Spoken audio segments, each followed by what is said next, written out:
오늘 우리가 함께 볼 말씀은 요한계시록 1장 1절에서 3절입니다. 같이 말씀 보겠습니다. 예수 그리스도의 계시라. 이는 하나님이 그에게 주사 반드시 속히 일어날 일들을 그 종들에게 보이시려고 그의 천사를 그 종 요한에게 보내 알게 하신 것이라. 요한은 하나님의 말씀과 예수 그리스도의 증거 곧 자기가 본 것을 다 증언하였느니라. 이 예언의 말씀을 읽는 자와 듣는 자와 그 가운데 기록한 것을 지키는 자는 복이 있나니 때가 가까움이라. 아멘. 오늘 보고 듣고 만진 신앙이라는 제목으로 함께 말씀 보도록 하겠습니다. 예수님은 자신이 아버지에게서 본 것을 말하고 너희는 너희 아버지에게 들은 것을 말한다고 요한복음에서 언급하고 있습니다. 예수님은 이 땅에 오셔서 하나님 아버지에게서 본 것을 말하고 그분의 말씀을 전했습니다. 요한은 그 예수님으로부터 계시를 받아 기록했고 교회들에게 알리며 온 세상에 전파했습니다. 예수님은 요한계시록 1장에서만 3번에 걸쳐 본 것에 대해서 언급했어요. 1장 2절에서 19절에서 20절에서 1장을 좀 자세히 보면 이제 2번 정도 나타나고 있는 걸 보는데요. 요한일서 1장 1절에서는 태초로부터 있는 생명의 말씀에 관해 우리가 들은 바요, 눈으로 본 바요, 자세히 보고 우리의 손으로 만진 바라고 이렇게 말씀하셨습니다. 요한의 다른 책인 요한 1서에서도 요한 자신이 생명의 말씀에 관하여 귀로 듣고 눈으로 보고 손으로 만졌다고도 얘기를 했습니다. 왜 이렇게 이런 표현들, 이 감각적인 표현들을 많이 요한계시록에서 쓰고 있을까요? 우리의 신앙은 정말 보고 듣고 만지는 것으로 실제적입니다. 타 종교에서 보는 것처럼 아니면 어떤 세상의 철학이나 이런 데서 하는 관념적이지 않아요. 이런 관념적일 때에 실질적인 인간다움을 회복하는, 죄에서 자유함을 얻는 이런 진정한 회개와 믿음의 변화가 일어나지 않습니다. 신앙은 귀로 듣고 눈으로 보고 손으로 만지는 것입니다. 머리로 아는 지적인 신앙을 넘어서서 깨달아지고 경험되어지고 체험되어져야 됩니다. 바리새인들이 그랬던 것처럼 바리새인들이 가진 신앙은 그들은 그냥 머리로 아는 거였습니다. 체험되어지지 않았습니다. 그들의 실제적인 어떤 믿음이 마음에서 실질적으로 그들의 삶에 드러나서 이것이 실제로 나타나지 않았어. 그러니까 메시아도 몰라본 거죠. 아주 관념적이었습니다. 신앙이 체험적으로만 이루어지는 것도 문제지만 관념에 머무르는 것은 또한 더 큰 문제입니다. 이 두 가지가 다 필요합니다. 여러분의 삶 속에서 귀로 듣고 눈으로 보고 진정으로 만지는 신앙을 갖기 바랍니다. 이를 위해서 정말 깊이 기도해야 됩니다.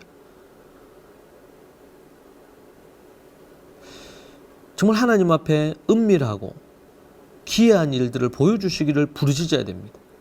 나의 신앙이 눈으로 보고 귀로 듣고 실제로 만지고 체험되어지는 신앙.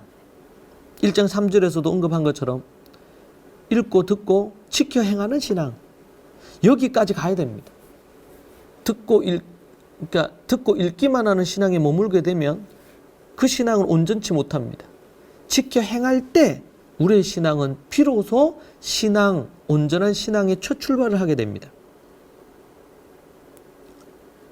은밀하고 귀한 일을 보여주시기를 기도하고 우리가 좋으신 하나님이 반드시 보여주시고 우리가 기도하며 나아갈 때 들려주시고 만지고 체험하는 신앙이 되게 하실 것입니다. 살아 역사하는 신앙이 되십시오. 그러니까 이 말씀을 얘기할 때 그런 생각이 나요. 제가 대학 때 성경을 막 연구하고 이렇게 하면서 특별히 하박국을 연구하는데 그런 깨달음이 왔습니다. 하박국이 막 성로에 올라가서 하나님 앞에 따지듯이 얘기하거든요. 제가 그때 그걸 볼 때 동일한 하나님을 나는 믿는데 하박국은 어떻게 저 하나님께 나아가서 저렇게 막 따지듯이 얘기할 수 있을까? 자신 안에 있는 것을 갖고 하나님에게 탁 틀어놓고 얘기를 하는 거예요. 그때까지만 저는 하나님을 그렇게 기도를 못했습니다. 그냥 멀리 계신 하나님으로, 너무나 크신 하나님으로. 그런데 그때 제가 받은 충격은 이루 말할 수 없었어요. 하박국이 믿는 하나님과 내가 믿는 하나님이 다른가? 왜 이런가? 그때 제가 하나님 앞에 정말 기도했습니다. 하나님, 제 신앙이 정말 하박국의 신앙과 같이 하나님 앞에 나아가서 하나님 앞에 정말 이렇게 나의 생각과 마음을 아뢰고 그렇게 부르짖는 기도하는, 부르짖어 기도했던 이 하박국과 같은 그런 신앙이 제가 되게 해 주옵소서. 그 하나님과의 한편의 긴 대화입니다. 하박국 1장, 2장, 3장 자체가. 그 기도는 근심으로 시작했지만 3장 마무리될 때 기쁨과 찬양으로 마무리가 되거든요. 신앙은 결코 관념적인 생각에 머무는 지적인 게 아닙니다.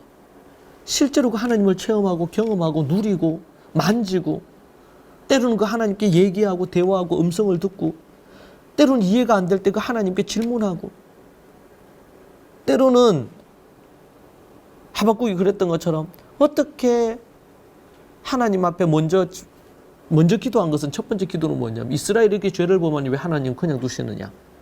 손을 대시라. 심판하시라. 이런 거고요. 두 번째는 근데 하나님이 갈대아인들을 들어치는 거예요. 그러니까 이 하박국 이해가 안 됩니다. 자신의 생각으로. 이 죄악된 더 악한 하박국이 볼 때는 더 악한 갈대아인들을 들어서 왜 이스라엘을 치냔 말이에요. 이게 도무지 이해가 안 되는 겁니다. 그래서 하나님께 또 성루에 올라가서 또 기도합니다. 하나님의 뜻이 이해가 안 되니까. 지금으로 얘기하면 우리가 이제 샤파트 하는 거예요. 하나님 어떻게 그럴 수 있느냐고 막. 그래서 보면은 따지듯이 기도가 시작되는데 하나님께서 그에 대해서 답하면서 그가 회개하고 돌이키는 이야기로 그렇게 이어집니다. 여러분에게 저는 대학 때 그때 그 장면이 결코 지금도 생생하게 기억이 나요. 더 이상 성경을 연구를 못 하겠는 거예요. 왜? 1장에서 딱 막혔어요. 여러분의 삶 가운데 정말 진정으로 성경의 인물들이 하나님을 대면하고 만나고 대화하고 얘기하고 어떨 때는 하나님 앞에 따지다시피 하고 그 하나님과 깊은 대화와 얘기들 속에 믿음의 삶을 산 것처럼 우리의 신앙이 그렇게 살 수 있도록 기도하면 좋겠습니다. 믿음으로 나아가면 좋겠습니다. 여러분의 신앙이 보고 듣고 만지는 정말 실제적이고 엄청나게 누리는 그 신앙으로 자리하기를 축복합니다. 이 말씀을 붙들고 여러분의 신앙을 보면서 표면적인 신앙, 그게 아니고 심연에 깊이 있는 신앙으로 자리할 수 있도록 기도하십시다. 핍박과 환난에서도 결코 무너지지 않는 단단하고 탄탄하며 뿌리 깊이 내린 신앙, 태풍이 불어도 뿌리 뽑히지 않는 나무와 같은 신앙, 그 신앙이 여러분의 신앙이 되기를 축복합니다. 이 시간 함께 하나님 앞에 그런 신앙을 위해서 기도하도록 그렇게 하겠습니다. 같이 기도하시죠.